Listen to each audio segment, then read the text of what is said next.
everyone. Today I'm going to be reading you guys a short story. It has a lot of pictures. By Jan Fearnley. Mr. Wolf with his pancakes. Mr. Wolf fancies some tasty pancakes, but he doesn't know how to make them. Asking his neighbors is no use. They're a mean and horrible lot who refuse to help. Poor Mr. Wolf, he has to work it out all by himself.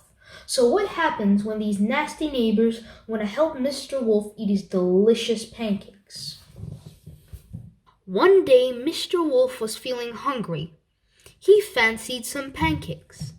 Yum, yum, he said, licking his lips at the thought of a big pile of fresh, delicious pancakes. Mr. Wolf had never made pancakes before, so he took his big recipe book down off the shelf and looked inside. But wolves can't read very well, and Mr. Wolf had trouble making sense of it, so he went to get some help from his neighbors. He called on Chicken Licken, who lived nearby. "Please, can you help me read this?" he asked. "No," said Chicken Licken, slamming the door in Mr. Wolf's face. "Oh dear," sighed Mr. Wolf. He sat down, slowly read the book, and worked out what he needed, all by himself.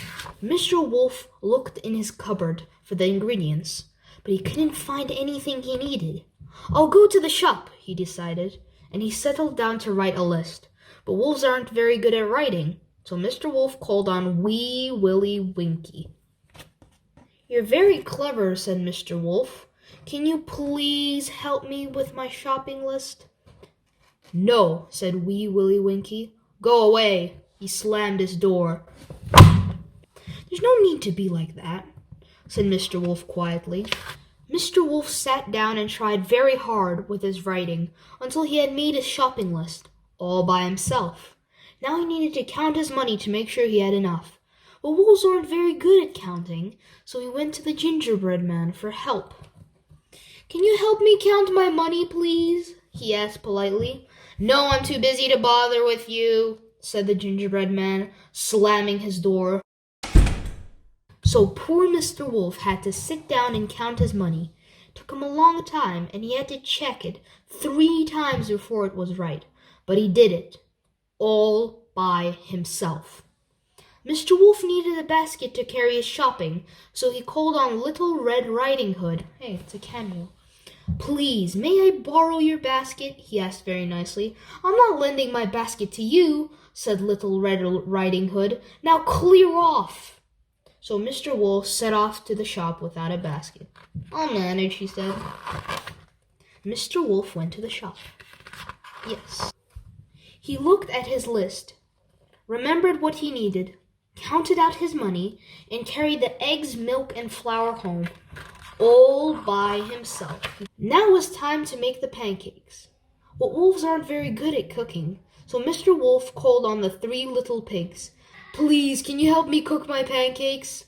"I'll share them with you," he said kindly.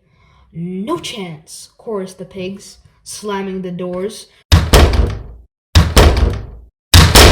Mr. Wolf felt sad because nobody wanted to help him. Mr. Wolf went home and started to make the pancakes, all by himself. Soon there was a huge pile of delicious pancakes on the table, all ready for eating. Here he is making the pancakes. Now, as Mr. Wolf had been making his pancakes, a lovely smell had drifted out of the kitchen. All his neighbors could smell it and made them feel very hungry. They wanted some pancakes too. They decided to try their luck. So they knocked on Mr. Wolf's door.